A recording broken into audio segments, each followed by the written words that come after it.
జై శ్రీరామ్. ఇప్పటి వరకు మనం ఎన్ని కాండాలు చెప్పుకున్నాము? 5. బాలకాండ, అయోధ్యకాండ, అరణ్యకాండ, కిష్కింధకాండ, సుందరకాండ. ఈరోజు చెప్పుకోబోయే కాండ పేరేమిటి? యుద్ధకాండ. 6వ కాండ అయినటువంటి యుద్ధకాండ. సుందరకాండ ఎక్కడ సమాప్తమైంది?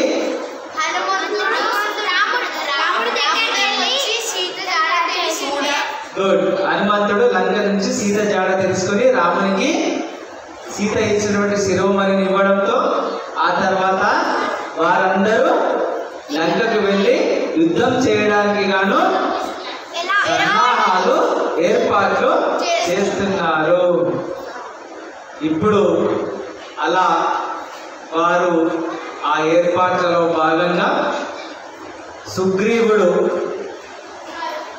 లక్షలాదిగా ఉన్నటువంటి వానర సైన్యానికి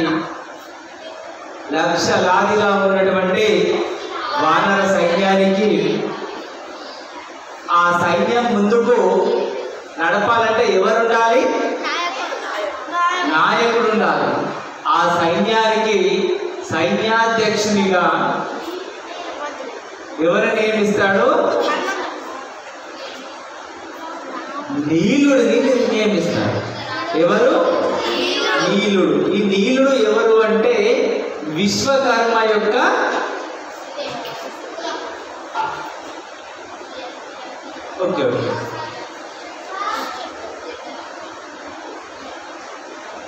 నీలుడిని నియమిస్తాడు.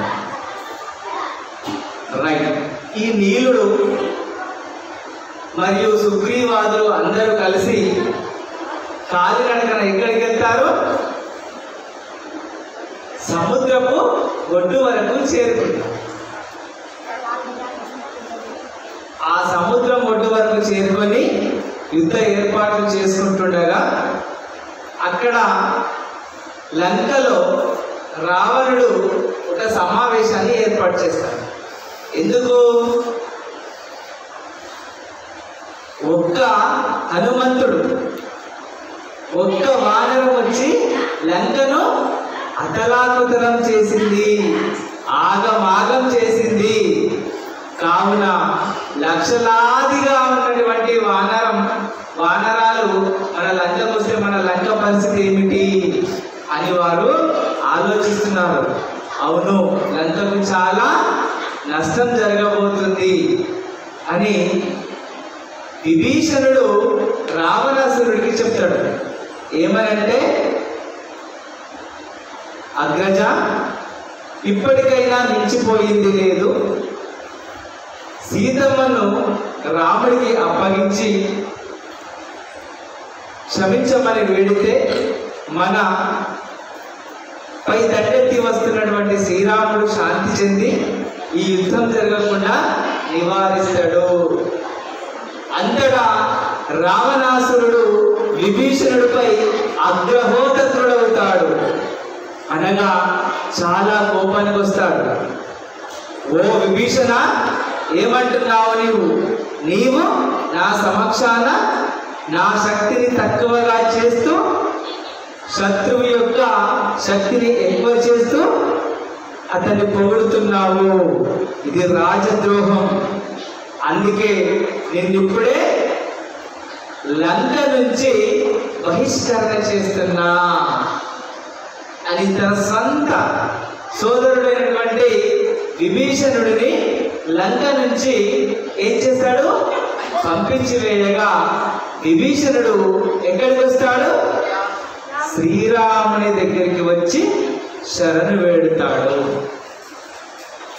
అంతటా విభీషణుడు రాముని శరణు వేడగానే రాముడు విభీషణుడికి ఒక మాట ఇస్తాడు, ఒక హామీ ఇస్తాడు. ఏమిటంటే అది ఓ విభీషణ, నిన్ను మీ అన్నను యుద్ధంలో సంహరించిన తర్వాత లంకా రాజ్యానికి రాజును చేస్తాను అని ప్రకటిస్తాడు. అలా విభీషణుడు రాముడి దగ్గరికి రావడం, రాముడు విభీషణుని స్నేహాన్ని అంగీకరించడంతో సుగ్రీవుడు ఒప్పుకోకపోతాడు.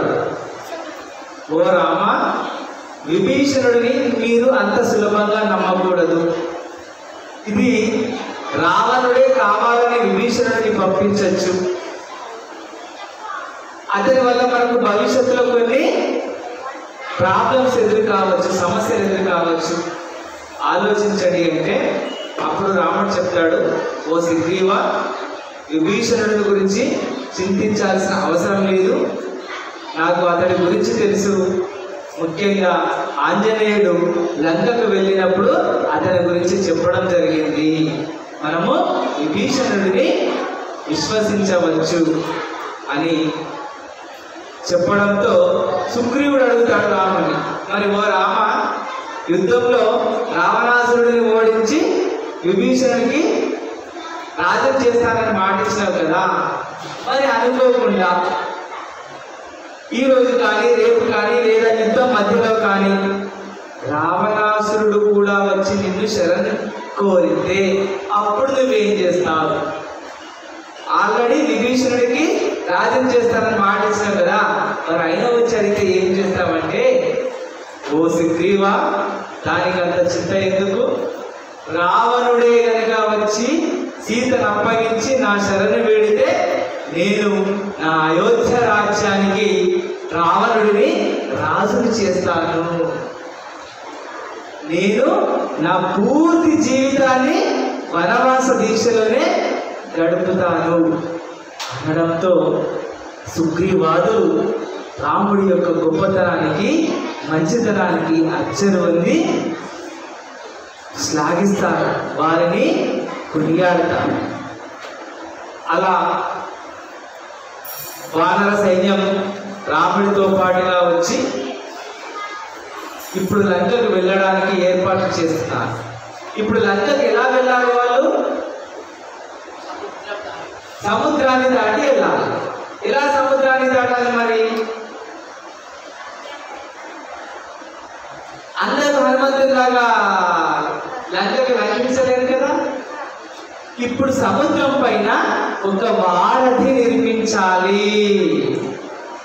వారధి అనగా బ్రిడ్జ్, దానిని రామసేతు అంటారు. ఆ వారధిని నిర్మించాలి. ఈ వారధి సముద్రం పైన నిర్మించాలి కాబట్టి ఇప్పుడు సముద్రుడి యొక్క అనుమతి అవసరం. మీ ఇంట్లోకి ఎవరైనా రావాలంటే మీ అనుమతి అవసరం. అలాగే సముద్రం పైన సేతువును నిర్మించాలంటే సముద్రుడి అనుమతి అవసరం. కాబట్టి రాముడు సముద్రుడిని పిలుస్తాడు. ఎన్నిసార్లు పిలిచినా సముద్రుడు రాడు. ఆయనకు వినబడతలేదో లేదా ఏదో పరధ్యానంలో ఉన్నాడు. అలా సముద్రుడి కోసం శ్రీరాముడు 3 రోజులు ఎదురు చూస్తాడు. 3వ రోజుకు కూడా రాకపోయేసరికి రాముడికి అమితమైన కోపం వస్తుంది. ఆ కోపాన్ని చూసి అక్కడున్న వారందరూ భయభ్రాంతులు చెందుతారు. వెమ్మటే రాముడు తన అక్షయ తునీరంలోంచి విల్లును వస్త్రం తీసి దానికి బ్రహ్మాస్త్రాన్ని అభిమంత్రిస్తాడు. అత్యంత భయంకరమైనటువంటి బ్రహ్మాస్త్రాన్ని సముద్రుడిపై అభిమంత్రించి ధనస్సుకు గురిపెట్టి ఎక్కుపెట్టేటప్పుడు లక్ష్మణుడు ఆపుతాడు. ఓ రామ, నీవు సముద్రుడిని కనుక బ్రహ్మాస్త్రంతో ఎదుర్కొంటే ఈ సముద్రం అంతా ఎండిపోతుంది, శుష్కించిపోతుంది. తద్వారా జీవజాలానికి ఎంతో నష్టం చేకూరుతుంది అనగా, అప్పుడు రాముడు అయినప్పటికీ కూడా తన కోపాన్ని తగ్గించుకోడు. నా మాటను ఖాతరు చేయని సముద్రుడిపై నేను ఖచ్చితంగా కఠినంగానే ఉంటానని చెప్పి ఆ ఎక్కువ పెట్టిన ధనస్సు ఆకర్ణాంతం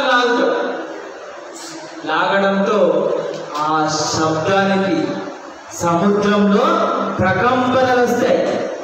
ఆ ప్రకంపనలకు భయపడినటువంటి సముద్రుడు అప్పుడు సముద్రంలో నుంచి బయటకు వచ్చి, ఓ రామ, క్షమించు, శాంతించు అని శరణు వేడుకుంటాడు. రాముడు ఎవ్వరు శరణు వేడుకున్నా, ఎంతటి కోపంలో ఉన్నా వారిని క్షమిస్తాడు. అంతటా ఆ సముద్రుడిని క్షమించి, ఓ సముద్ర, నీ కోసం ఎక్కుపెట్టిన బ్రహ్మాస్త్రం వృధా కాకూడదు, నిర్వీర్యం కాకూడదు. మరి నేను దీన్ని దించను, ఏం చేయాలో నువ్వే చెప్పు అని అడుగుతాడు. అప్పుడు సముద్రుడు, ఓ రామ, ఈ సముద్రంలో ఒక ద్వీపం ఉంది, అందులో చాలా మంది రాక్షసులు ఉన్నారు, వారు సముద్రాన్ని పాడు చేస్తున్నారు, సముద్రంలో ఉన్నటువంటి జీవులను, ఆ ద్వీపంలో ఉన్నటువంటి జీవులను హతమారుస్తున్నారు. అందుకని ఈ బ్రహ్మాస్త్రాన్ని ఆ దీవిలో ఉన్నటువంటి రాక్షసాంతానికై ప్రయోగించు, తద్వారా ద్వీపంలో ఉన్నటువంటి అందరికీ మేలును చేకూర్చు అనగానే సముద్రుడి అభీష్టం మేరకు రాముడు ఆ ద్వీపంపై బ్రహ్మాస్త్రాన్ని ప్రయోగించి రాక్షసులను అంతమొందించి అక్కడి జనాలకు, జీవులకు ఎంతో మేలును చేకూరుస్తాడు. అప్పటి నుంచి ఆ దీవి సువర్ణ దీవి అయిపోతుంది. అక్కడ ఏదైనా శ్రీరాముని కోరిక మేరకు అందరికీ ఉపయోగపడుతుంది. ఇలా సముద్రుడు వచ్చిన తర్వాత సముద్రుడిని అడుగుతాడు శ్రీరాముడు, ఓ సముద్ర, మేము లంకకు రావణుడిని వధించడానికి వెళ్తున్నాను, కావున నీ పైన ఒక వారధిని కట్టాల్సినటువంటి అవసరం ఉంది, అందుకు నీ అనుమతి కోరుతున్నామనగా సముద్రుడు సంతోషంతో, ఆ జన్మ ధన్యమైంది ప్రభు, మీరు తప్పకుండా మీ వారధిని కట్టుకోండి, కానీ ఆ వారధిని మాత్రము నలుడిని నియమించి ఆ వారధిని నిర్మించండి. ఈ నలుడు ఎవరు అంటే విశ్వకర్మ యొక్క పుత్రుడు. ఈ నలుని సారథ్యంలో వారధిని కట్టాలని సముద్రుడు చెప్పగా అంతటా ఆ నలుడిని పిలిపిస్తాడు. ఆ నలుడు మహేంద్రగిరి నుంచి, సింహాచలం నుంచి, ఇంకా మరెన్నో ప్రముఖమైనటువంటి పర్వత క్షేత్రాల నుంచి తేలికపాటి రాళ్ళను తెప్పిస్తాడు.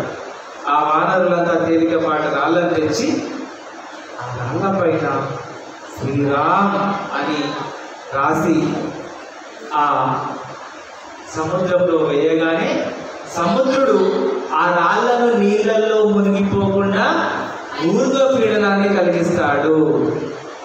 ఊర్ధ్వపీడనాన్ని కలిగించడంతో ఆ రాముని యొక్క నామ ప్రభావంతో ఆ రాళ్ళు సముద్రంపై తేలియాడుతుంటాయి. అలా ఒకదాని పక్కన ఒకటి రాళ్లను పేర్చుకుంటూ వెళ్తుంటారు. అలా రాళ్లను పేర్చుకుంటూ వెళ్ళగా ఆ రాళ్ళ మధ్యలో సందు ఉంటుంది కదా, ఆ సందులో అయితే మనం ఇప్పుడు ఏం చేస్తున్నాము, సిమెంట్ని పెట్టి దృఢపరుస్తున్నాం. ఆ సందు ఉంటే ఏమవుతుంది, రాళ్ళు పడిపోతాయేమో అని చెప్పి అక్కడ ఉన్నటువంటి ఉడతలు ఆ సముద్రపు ఇసుకలో పొర్లి ఆ ఉడత యొక్క శరీరము బూరు బూరుగా ఉంటుంది కదా, ఆ శరీరంలో ఇసుకను నింపుకొని ఆ రాళ్ళ మధ్యన గల సందుల్లో ఇసుకను బొర్లించుతాయి. తద్వారా రాళ్ళు మరింత దృఢమవుతాయి, వాటి మధ్య బంధం ఏర్పడుతుంది. అది చూసినటువంటి రాముడు ఆశ్చర్య పొంది ఇంత చిన్న ఉడత కూడా నాకు సాయం చేస్తుంది అని సంతోషంతో ఆ ఉడత చాటిని తీసుకొని తన యొక్క 3 వేళ్లతో ప్రేమగా ఇలా నిమురుతాడు. అంతటా ఉడత జాతి సమస్తానికి రాముడి యొక్క 3 వేళ్ళు అచ్చు అలాగే వస్తుంది. ఇలా ఉడతలు కూడా రాముడి సేవలో ధరించి ఇలా వారధి నిర్మాణం జరుగుతుంది. అనతి కాలంలోనే నలుడి సారథ్యంలో వారధి నిర్మాణం జరిగి లంక వరకు చేరుకుంటారు. అలా వానరులందరూ ఆ వారధి మీదుగా లంకకు చేరుకుంటారు. ఇప్పుడు యుద్ధం చేయాలి. యుద్ధం చేయాలంటే డైరెక్ట్గా వెళ్ళి లంకపై యుద్ధం చేయొద్దు. ఇప్పుడు ప్రస్తుతం జరుగుతున్నటువంటి యుద్ధం ఏంటి? రష్యా ఉక్రెయిన్ల యుద్ధం. ఈ రష్యా ఉక్రెయిన్ల యుద్ధం అప్రకటితంగా అప్రజాస్వామికంగా జరుగుతుంది. రష్యా తన ఆధిపత్యం నిరూపించుకోవడానికి ఉక్రెయిన్ పైన ఏకపక్షంగా దాడి చేస్తుంది. ఇలా ఏకపక్షంగా దాడి చేయదు. యుద్ధం చేయాలంటే ఇద్దరు ఎదురెదురుగా నిలబడాలి, ఎవరిని వెనుక నుంచి దాడి చేయదు. అప్పుడు రాముడు వారి కొడుకు కిష్కింధ యువరాజు అయిన అంగదుడిని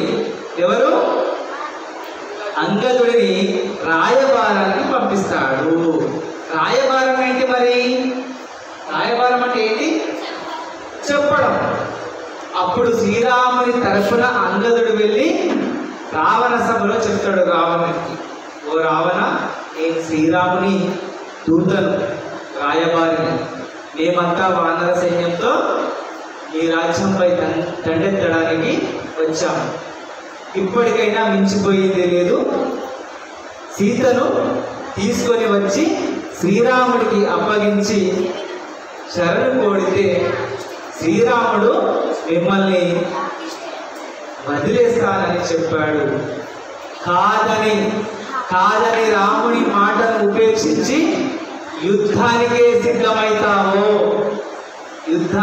సిద్ధమైతే మాత్రం నిన్ను తప్పకుండా యుద్ధ క్షేత్రంలో రాముడు సంహరిస్తానని చెప్పాడు, యమపురికి పంపిస్తానని చెప్పాడు అని రాముడి మాటగా తను చెప్పడంతో రావణుడికి విపరీతమైన కోపం వస్తుంది.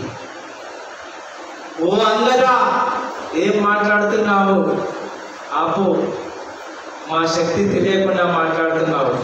ఓ భటులారా, ఈ అంగదుడిని బంధించండి అని ఆజ్ఞాపించడంతో ఆ భటులు అంగదుడిని బంధించడానికి వచ్చేటప్పుడు అంగదుడు అంటాడు, ఓ రావణ, నీ బలాన్ని చూసుకొని గుర్రవీగుతున్నావా అని కుడికాలను బలంగా నేలపైన ఉంచి మీలో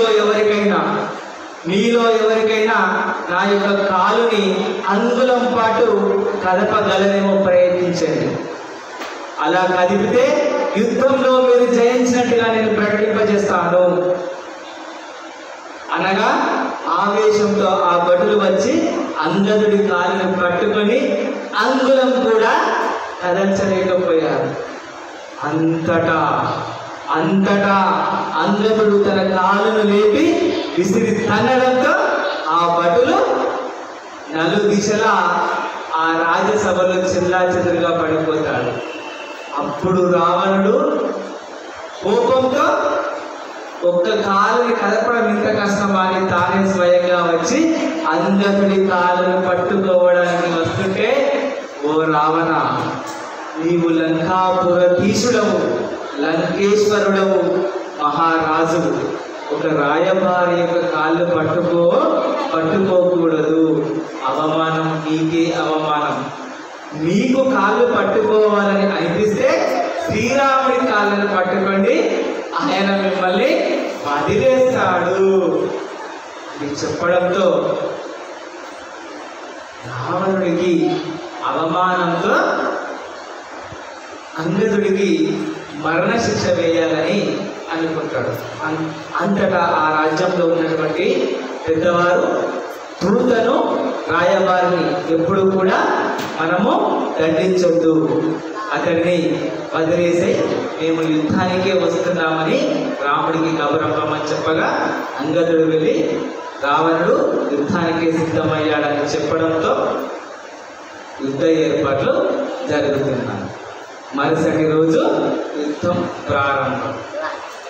వానర మూకలకు సైన్యాధ్యక్షుడు నీలుడై వారందరినీ ఉత్తేజపరుస్తున్నాడు.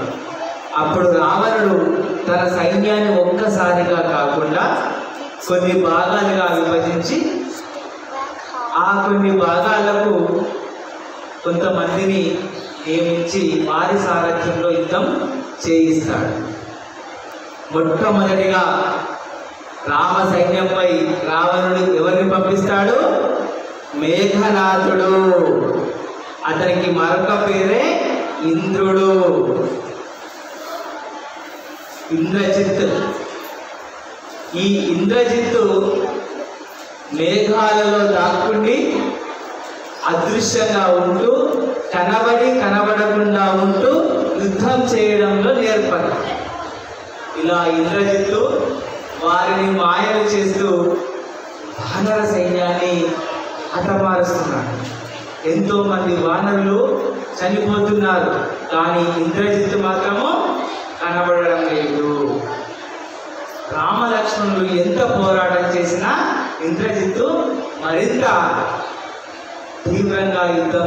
ఇలా ఇంద్రజిత్తు తన మాయా యుద్ధంతో ఎంతో మంది వానర సైన్యాన్ని హతమార్చడంతో రామలక్ష్మణులు ఎంత ప్రయత్నించినా అతను పై చేయగానే ఉన్నాడు. చివరికి లక్ష్మణుడికి కోపం వచ్చి లక్ష్మణుడు స్వయంగా ఇంద్రజిత్తుతో హోరాహోరీగా పోరాటానికి సిద్ధమయ్యాడు. ఇలా లక్ష్మణుడికి ఇంద్రజిత్తుకు భీకరంగా జరుగుతున్నటువంటి యుద్ధంలో ఇంద్రజిత్తు తన శక్తి అస్త్రాన్ని ప్రయోగిస్తాడు. శక్తి అస్త్రం లక్ష్మణుడిపై ప్రయోగించడంతో లక్ష్మణుడు మూర్ఛపోతాడు. మూర్ఛపోవడం అంటే ఏంటిది? స్పృహ కోల్పోవడం, కోమాలోకి వెళ్ళడం. అప్పుడు సాయం సంధ్య కావడంతో ఆ రోజు యుద్ధం ముగుస్తుంది. రావణ సైన్యం లక్ష్మణుడు చనిపోయాడేమని సంతోషంతో సంబరాలు చేసుకుంటుంది. రాముని సైన్యం, వానర సైన్యం బాధతో ఆ లక్ష్మణుడు చుట్టూ చేరి దుఃఖిస్తుంటారు. రాముడు ఎన్నిసార్లు పిలిచినా లక్ష్మణుడు పలకకపోవడంతో రాముడు చాలా విచారం చెందుతాడు.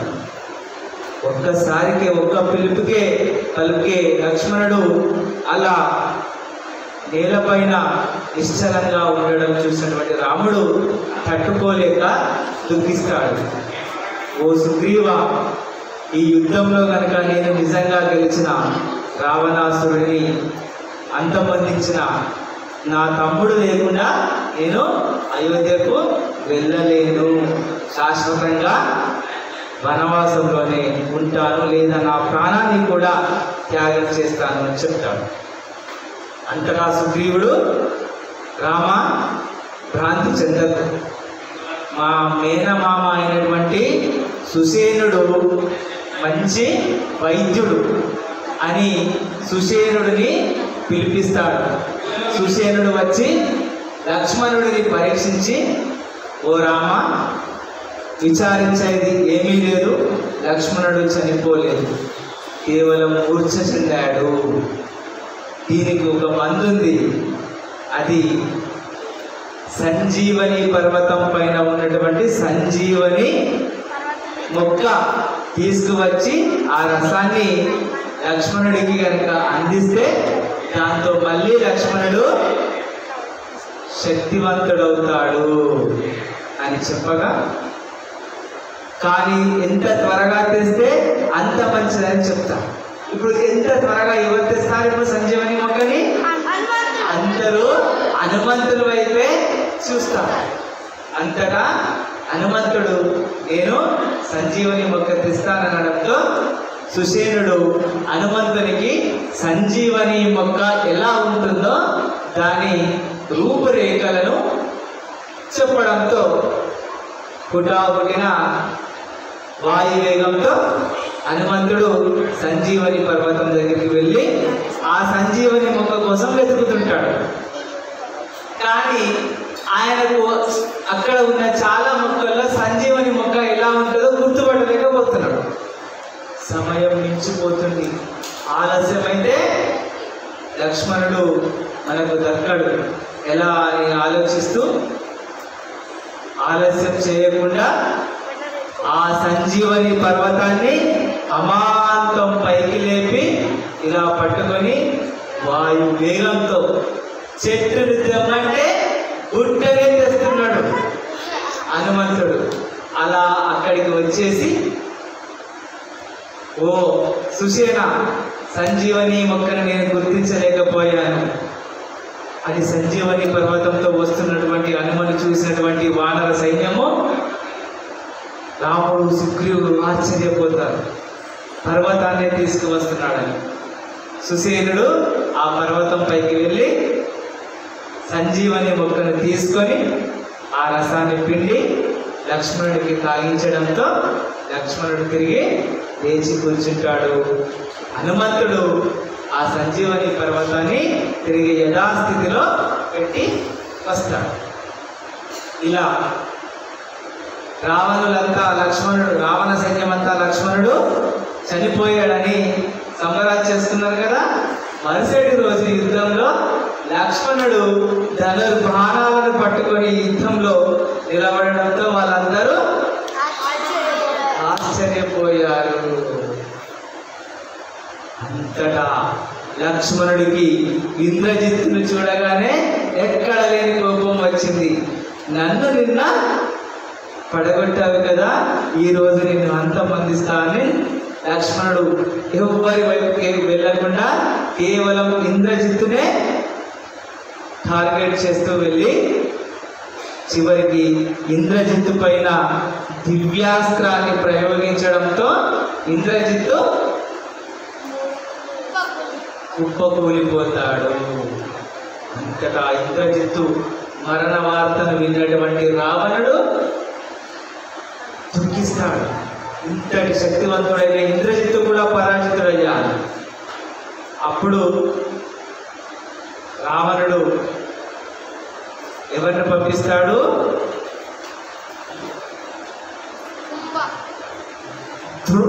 ధ్రుమాక్షుడిని పంపిస్తాడు. ఎవరిని? ధ్రుమాక్షుడిని పంపిస్తాడు. ఆ ధ్రుమాక్షుడు సైన్యంతో వచ్చి వీరిపై యుద్ధం చేస్తుంటే అనేది కాలంలోనే ఈ ధ్రుమాక్షుడిని ఎవరు? ఆంజనేయుడు వధిస్తాడు. ఎవరు? ఆంజనేయుడు. ఆ తర్వాత రావణుడు వజ్రదంచుని పంపిస్తాడు. వజ్రదంష్టుడిని పంపిస్తాడు. ఈ వజ్రదంష్టుడిని ఎవరు వధిస్తారు? ఆ అరివీర భయంకరంగా వస్తున్నటువంటి వజ్రదంష్టుడిని యుద్ధంలో అంగదుడు వధిస్తాడు. ఎవరు?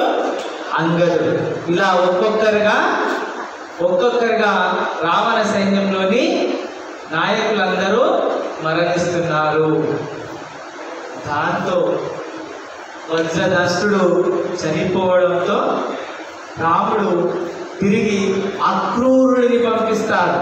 ఎవరిని?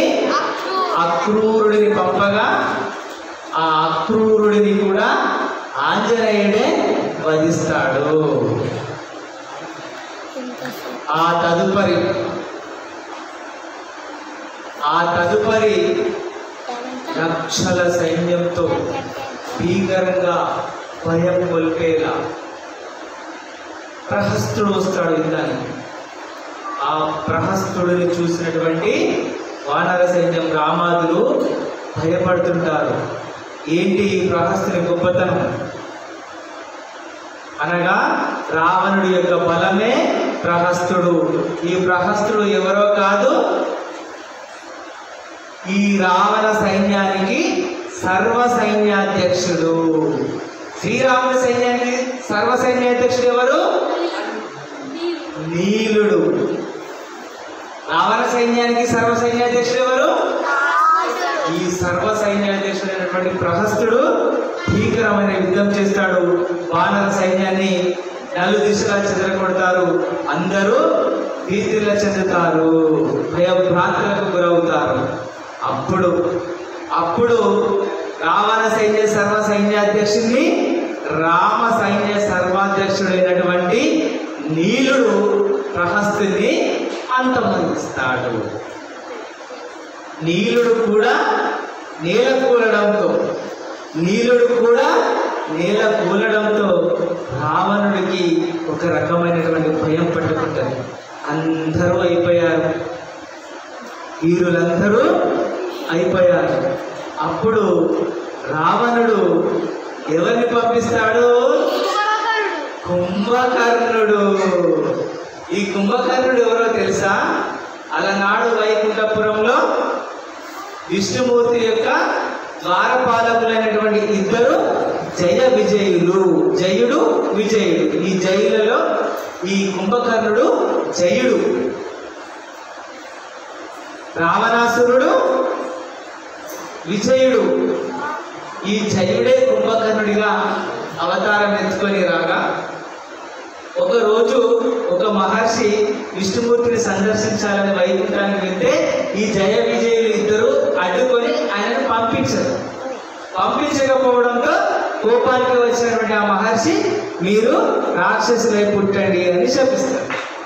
ఆ శాపంతోనే వీళ్ళు కుంభకర్ణుడు మరియు రావణుడై పుడతారు. ఇలా 3 జన్మలు పుట్టాలి, ఇది 2వ జన్మ. అలా కుంభకర్ణుడు ఎలా ఉంటాడు? రావణుడు పిలిపేసరికి గాఢ నిద్రలో ఉంటాడు.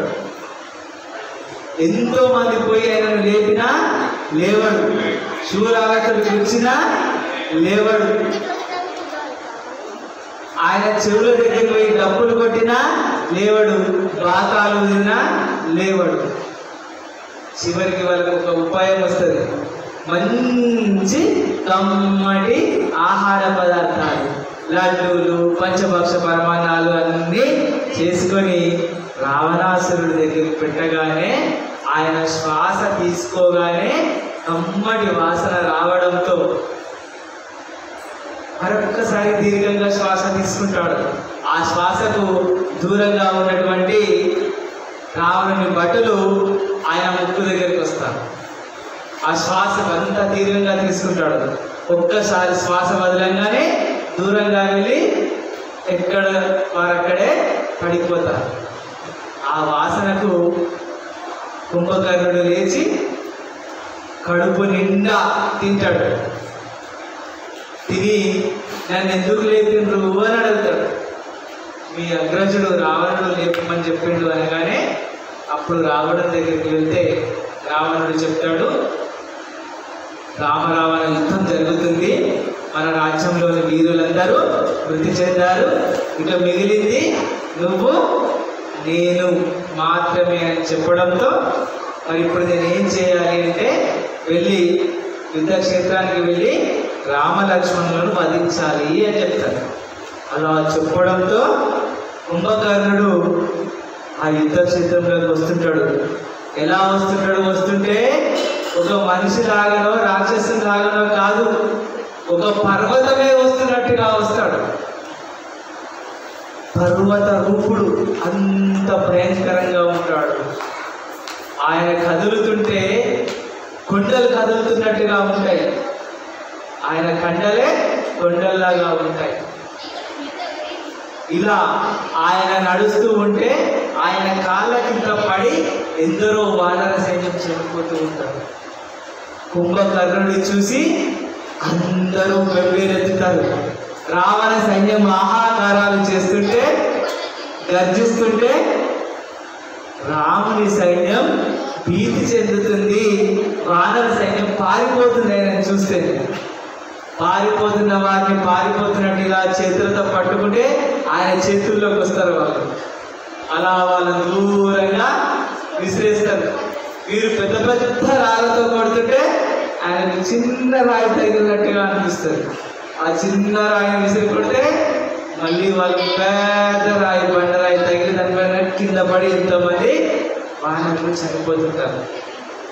ఇలా భయపడి పారిపోతున్నటువంటి వానర సైన్యాన్ని రాముడు వారికి ధైర్యం చెప్పి ఉత్తేజితులను చేస్తాడు. అలా ఎంతో గొప్ప పోరాటం జరుగుతుంది. పెద్ద పోరాటం జరుగుతుంది. అయినా రావణుడి తమ్ముడు అయిన కుంభకర్ణుడిదే పై చేయిగా ఉంది. చివరికి తప్పనిసరి పరిస్థితిలో రాముడు బ్రహ్మాస్త్రం తీసి కుంభకర్ణుడిపై ఎక్కుపెట్టి అభిమంత్రించి ఒకే ఒక్క వేటుతో కుంభకర్ణుడిని బ్రహ్మాస్త్రంతో వధిస్తాడు. అంతటా కుంభకర్ణుడు నేల కూలేటప్పుడు ఎలా కూలుతాడు? ఒక పెద్ద వృక్షాన్ని కింద నరికినప్పుడు, చెట్టుని కింద కొట్టినప్పుడు చెట్టు ఎలా పడిపోతుంది? అలా పడిపోయాడు కుంభకర్ణుడు.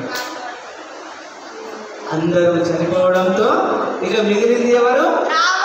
రావణుడే. ఇక నేరుగా రావణుడే రామునితో యుద్ధం చేయడానికి సిద్ధమవుతాడు. ఆ యుద్ధానికి రావణుడు వచ్చేటప్పుడు రావణుని భార్య, ఆమె పేరేంటి పేరు? రావణుని భార్య పేరు మండోదరి అడ్డుకుంటది. ఓ రావణ, మన రాజ్యంలో గల వీరాది వీరులందరూ చనిపోయారు. కావున నీవైనా యుద్ధాన్ని ఈ రోజుతో విరమించు, ఆపేసి నీవైనా బతుకుతావు, మన రాజ్యం సుభిక్షంగా ఉంటుందంటే అప్పుడు రావణుడు చెప్తాడు, ఓహో మండోదరి, ఏమనుకుంటేవి నా గురించి? దేవాది దేవతలను, దేవేంద్రులను సైతం ముల్లోకాలను గడగడలాడించిన వాడిని. నాకు ఈ ముల్లోకాలలో ఎదురే లేదు. బ్రహ్మ శివుడు ఇచ్చినటువంటి వరాలతో నేనెంతో బలవంతుడయ్యాను. దేవతలే నన్ను చూస్తే భయపడతారు. అలాంటిది నేను ఈ రాముడికి, నరుడైన రాముడికి వానరులకు భయపడాలా? నా సైన్యమంతా పోయిందని బాధపడుతున్నామేమో. నా సైన్యమంతా ఒక ఎత్తు, నేనొక్కనే పోయి వాళ్ళందరినీ వధించి వస్తానని ఆమె చెప్పున వినకుండా యుద్ధక్షేత్రానికి వస్తాడు.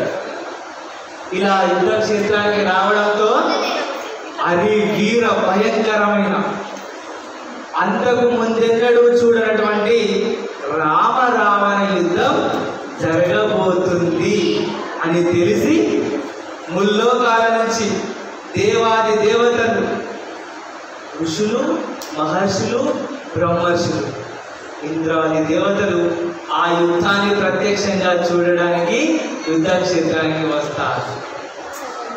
అలా వారిద్దరి మధ్య, రావణుల మధ్య భీకరమైనటువంటి యుద్ధం జరుగుతుంది. రామలక్ష్మణులు, వానరులు ఎంతగానో రావణుడిని ఎదుర్కొన్నప్పటికీ కూడా రావణుడిని అవి ఏమీ చేయలేకపోయాయి. దాంతో రాముడికి కోపం వస్తుంది. సమయం ఆసన్నమవుతుంది, ఇక రావణుడిని చంపాలి ఖచ్చితంగా అని నిర్ణయించుకుంటాడు. అందుకు రావణుడు కూడా తక్కువే కాదు. ఈయనకు ఆలోచన వచ్చిందే తడవుగా రావణుడు ఏం చేశాడు అంటే, ఇతని పైకి నాగాస్త్రాన్ని ఏమేస్తాడు? నాగాస్త్రాన్ని పంపించడంతో రాముడు ఆ నాగాస్త్రాన్ని ఎదుర్కోవడానికి గరుడాస్త్రాన్ని ప్రయోగిస్తాడు. ఆ గరుడాస్త్రం నాగాస్త్రం రెండు కొట్టుకొని నిర్వీర్యమైపోతాయి. ఆ తదుపరి రావణుడు రాముడిపైకి గాంధారాస్త్రాన్ని ప్రయోగిస్తాడు.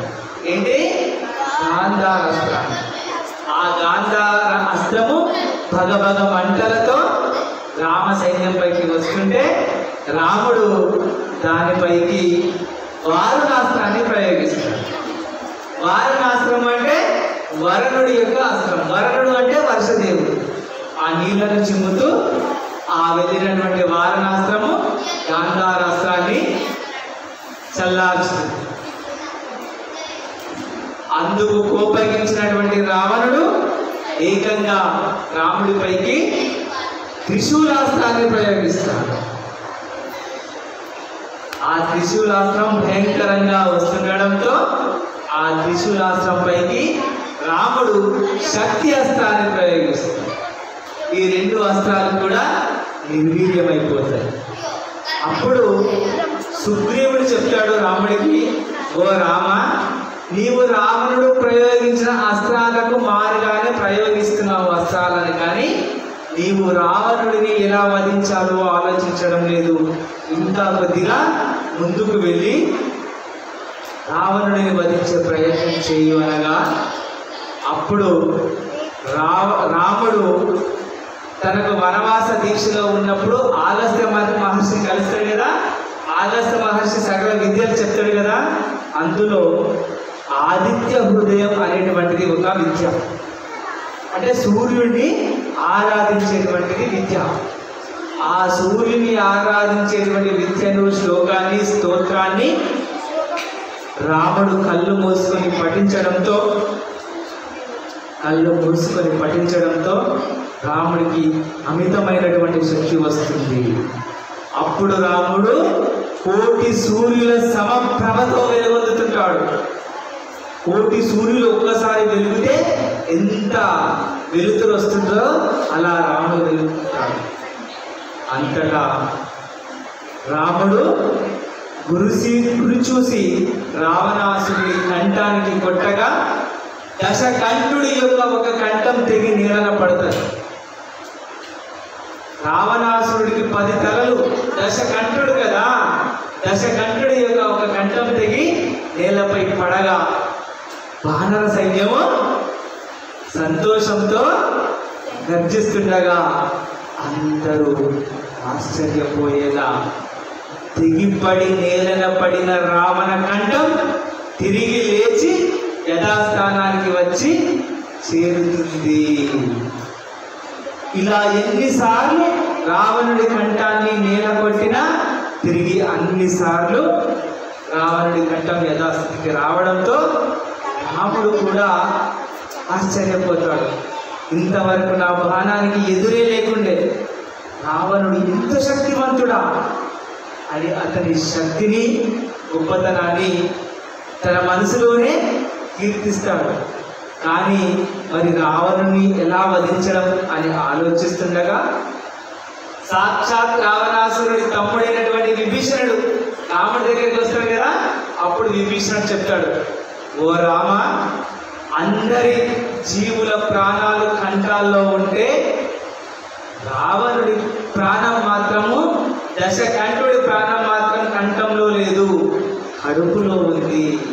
అతని కడుపులో ఒక అమృత బాణం ఉంది. దాన్ని ఛేదిస్తే, బద్దలు కొడితేనే రావణాసురుడు హతమవుతాడు అని చెప్పగా అప్పుడు విభీషణుడి సలహా మేరకు రాముడు తన అక్షయ తునీరంలోంచి ఒక విల్లుని తీసి బ్రహ్మాస్త్రం, సమంత్రకంగా బ్రహ్మాస్త్రాన్ని పఠించి ఆ బ్రహ్మాస్త్రాన్ని రాముని యొక్క ధనస్సుకు ఎక్కుపెట్టి తన గురువులను, తల్లిదండ్రులను, దేవతలను అందరినీ తలుచుకొని గురి చూసి దశకంఠుడి యొక్క కడుపున కొట్టడంతో రావణాసురుడు నేలకూలుతాడు. నేలకూలుతూ, ఆహా విభీషణ, ఎంత మోసం చేస్తుంది, నా సొంత తమ్ముడివే నా మరణ రహస్యం రాముడికి చెప్పినావు కదా అని పడిపోతాడు. అప్పుడు రాముడు, సుగ్రీవుడు అందరూ రాముడి దగ్గరికి వచ్చి ఆయన వీరత్వాన్ని ప్రశంసించి ఆయన చనిపోవడంతో అందరూ వానర సైన్యమంతా విజయసింహనాదం చేస్తుంది. ఆ విజయసింహనాదం అంతఃపురంలో ఉన్నటువంటి మండోదరికి వినపడగా మండోదరి రావణాసురుడు కూడా ఏమో అయిందని బాధతో ఏడుస్తూ వస్తుంది. చూసేసరికి రావణాసురుడు నేలపై మరణించి ఉండడంతో మండోదరి చాలా దుఃఖిస్తూ రాముడిని చూస్తూ కోపంగా, ఓ రామ, నీవు నా భర్త అయిన రావణాసురుడిని అంతమొందించావు కదా, మా భార్యాభర్తలను విడదీశావు కదా, ఇదిగో నీకు ఇదే శాపం.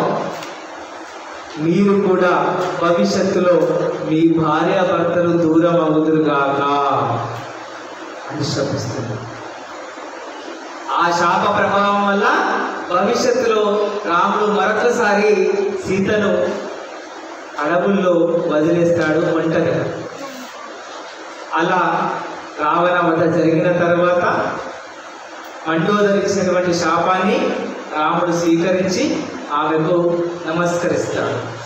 అంతగా సీత ఒకంత సంతోషంతో, ఒకంత బాధతో అక్కడికి వస్తుంది, రాముడిని కలుస్తుంది. కానీ రాముడు, ఓ సీత, నేను నిన్ను స్వీకరించలేను, నేను నిన్ను నాతో తీసుకువెళ్ళలేను, నేను నీకోసం యుద్ధం చేయలే, రాక్షసాంతకుడైనటువంటి రావణుని సంహరించడానికి ఇక్కడికి వచ్చానని చెప్పగా సీత బాధపడుతుంది. మరైతే నన్ను ఎందుకు స్వీకరించవు అని అడుగుతుంది. అప్పుడు రాముడు చెప్తాడు, 1 సంవత్సరం పాటు నువ్వు పరాయి మగాడి ఆధీనంలో ఉండడం చేత నేను నిన్ను స్వీకరించలేను, మరి నేను ఏం చేస్తే నన్ను స్వీకరిస్తావని ప్రాధేయపడగా నీవు అగ్నిలోకి దూకి అగ్ని ప్రవేశం చేసి తిరిగి పుణ్యస్త్రీగా బయటకు వస్తే అప్పుడు స్వీకరిస్తా. అంతటా భటులందరూ అగ్నిని సిద్ధం చేస్తారు. ఆ సీత అగ్ని ప్రవేశం చేస్తూ అగ్నిదేవుడికి నమస్కరిస్తూ, ఓ అగ్నిదేవ, నేనే కనుక శ్రీరామచంద్రుడి భార్యనైతే శ్రీరాముడిని ఎల్లవేళలా నా మదినందు తలిపితే, పరపురుషుని కూడా నా మనసులోకి రానివ్వకుండా ఆలోచిస్తే, నేను పూర్తిగా శ్రీరామునికి నా మనోవాంఛ కర్మల అంకితమైతే నన్ను కాపాడు, లేదా నీ అగ్నిలోనే దహించి వేయు అని అగ్ని ప్రవేశం చేస్తుంది. అంతటా సీత అగ్ని ప్రవేశం చేయడంతో ఆ అగ్నిలో నుంచి అగ్నిదేవుడు ప్రత్యక్షమవుతాడు.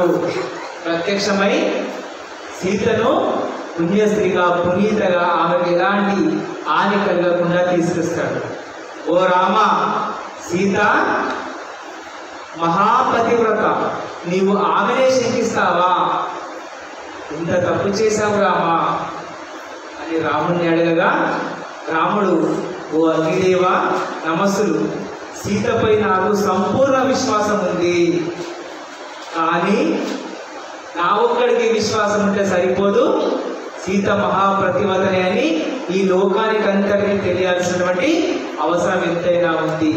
అందుకోసమే, ఈ లోకం కోసమే నేను సీతకి అగ్ని ప్రవేశం చేయించాను అని అగ్నిదేవుడికి చెప్పి నమస్కరించి సీత వద్దకు వెళ్ళి క్షమించమని వేడుకుంటాడు రాముడు.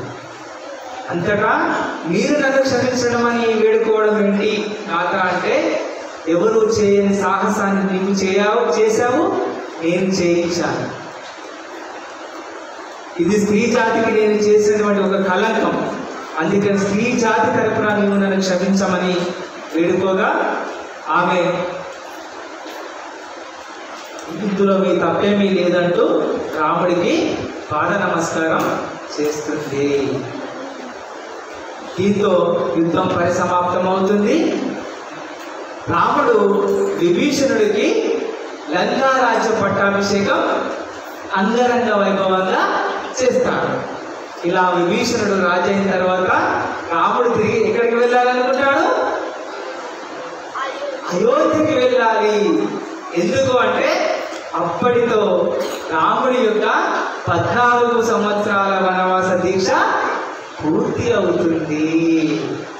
పూర్తి కావడంతో ఓ విభీషణ, నేను అయోధ్యకు వెళ్ళాలి, ఏర్పాట్లు చేయమని అడగగా విభీషణుడు రాముని కోరుతాడు. రామ, 14 సంవత్సరాలు వనవాస దీక్షలో ఎన్నో కష్టాలను అనుభవించావు. కొద్ది రోజులు నా దగ్గర సంతోషంగా ఉండవా అని కోరితే, ఓ విభీషణ, నాకు ఉండాలనే ఉంది. కానీ 14 సంవత్సరాల నుంచి నేను నా అయోధ్య ప్రజలకు దూరమయ్యాను, నా మాతృమూర్తులకు దూరమయ్యాను, నా రాజ్యానికి దూరమయ్యాను. కావున నేను ఎంత తొందరగా వీలైతే అంత తొందరగా అయోధ్యకు వెళ్ళాలి. అవసరమైతే నీ కడకు మరొక మారు వచ్చేదను. నన్ను మాత్రం ఇప్పుడు అయోధ్యకు పంపించగలవు అని కోరడంతో అంతటా విభీషణుడు రావణ బ్రహ్మ దగ్గర ఉన్నటువంటి పుష్పక విమానం తెలుసు కదా మీకు, ఆ పుష్పక విమానాన్ని సిద్ధం చేయిస్తాడు. ఆ పుష్పక విమానాన్ని సిద్ధం చేయించి ఆ పుష్పక విమానంలో రామలక్ష్మణులు అందరినీ అయోధ్యకు పంపించే ఏర్పాట్లు చేస్తుండడంతో ఇది యుద్ధకాండ సమాప్త.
జై శ్రీరామ్.